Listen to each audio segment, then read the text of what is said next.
Editorial.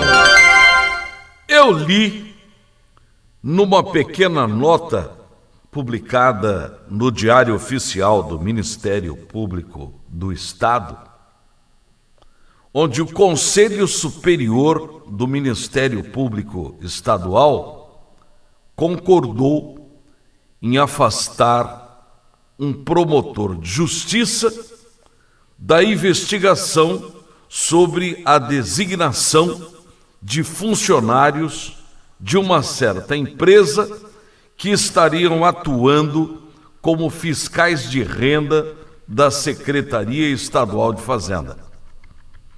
Após o Conselho ter publicado o arquivamento do caso e 2 dias depois republicá-lo, alegando erro da equipe técnica, a relatora, procuradora Lenirce Aparecida Avelaneda Furuia, emitiu um parecer alegando que faltaram diligências do promotor e sugeriu que o caso fosse redistribuído para outro membro do Ministério Público.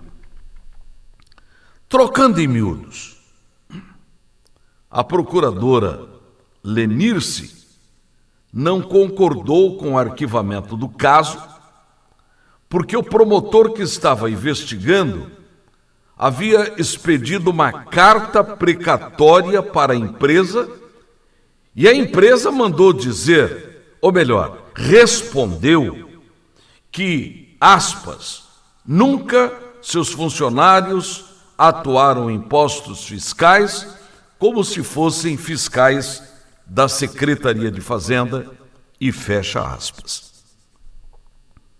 Diante disso, com essa simples diligência, o promotor apontou, relatoriou a inexistência das irregularidades e concluiu que os funcionários trabalhariam em atuações distintas e, em ato seguido, pediu o arquivamento da denúncia, da investigação.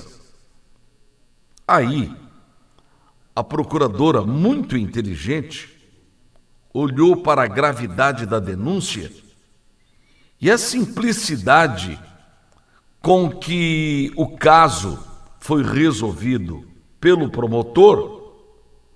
E alguém, acredito nessa possibilidade, deve ter assoprado no ouvido dela o seguinte: olha, essa empresa é de um ex-deputado que foi preso naquela operação de Dourados, que dava uma mala preta para outro figurão que vocês conhecem muito bem, e devem ter assoprado mais.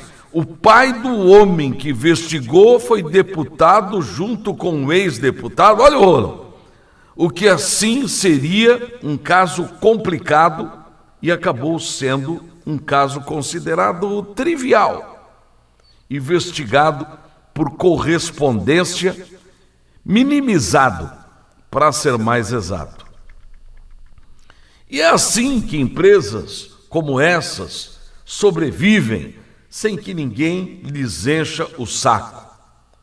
E no bojo da discordância encontramos o voto do corregedor do Ministério Público, meu amigo Dr. Marco Antônio Martins Sutoriva, que não havia concordado com o voto pelo arquivamento assinado pelo promotor sobre o caso que envolve a Itel Informática do João Baird. Aliás, coisa errada neste estado, no setor de informática principalmente, se não aparecer o consagrado nome do João Baird, então não é coisa errada. Senhores, essa Itel está em tudo aquilo que for operação. Operação Lama Asfáltica, está lá. Polícia Federal, está lá. Força-tarefa do Ministério Público, está lá. ações por improbidade administrativa junto ao ex-governador, tá lá. E o escambau de bico. Na verdade, essa Itel é mãe de várias outras empresas e todas elas têm o dedo de ET do tal de João Baird, que por sua vez mantém contratos milionários com o Estado. Na verdade, isso é uma caixa de marimbondos. E marimbondos daqueles mata-cavalo. É uma vergonha investigar algo de forma assim tão superficial que dá vontade de presumir que houve compadrismo nesses arquivamentos. Eu sempre tenho dito nos meus comentários: quer investigar? Entregue para a Polícia Federal. Essa sim, sabe investigar, tem equipe, tem pessoal, sabe fazer inquéritos, tem delegados, que é o que falta em tudo aquilo que faz o nosso Ministério Público. Tem coisas que só um profissional sabe e consegue fazer.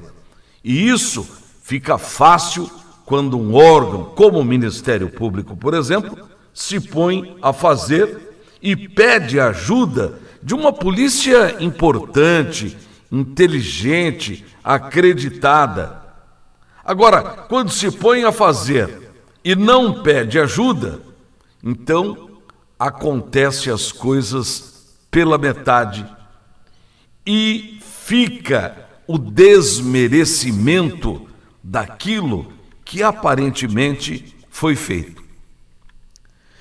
Tem que se saber onde estão os fios das meadas, os nós górdios, etc. Esse negócio de se aventurar e fazendo coisas no afogadilho deixa passar pontos importantes. E as importâncias não estão nos grandes, mas sim nos pequenos detalhes. Vejam isso.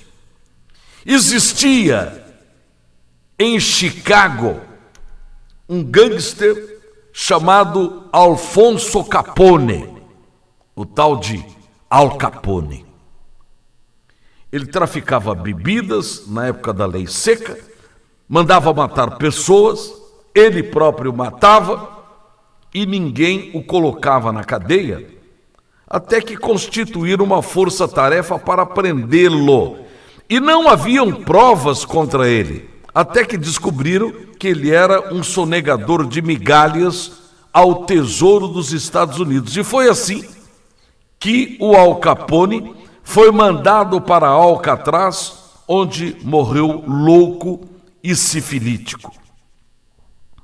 Confesso que tenho brigado muito com o Ministério Público, mas quero reconhecer a capacidade, a extraordinariedade da atuação da conselheira Lenírcia Aparecida Avellaneda Furuyia, pelo voto que fez, levantando essa lebre e discutindo esse assunto com os demais conselheiros.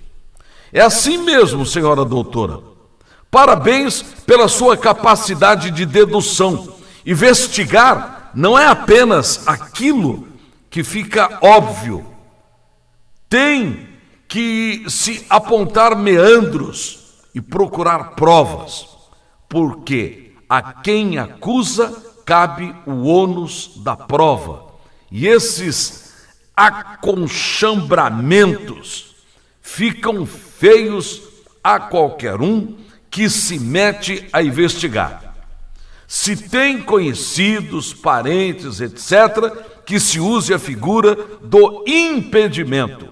E isso não vai diminuir ninguém, mas vai dar robustez, qualidade e credibilidade no trabalho que o Ministério Público faz e deve fazer.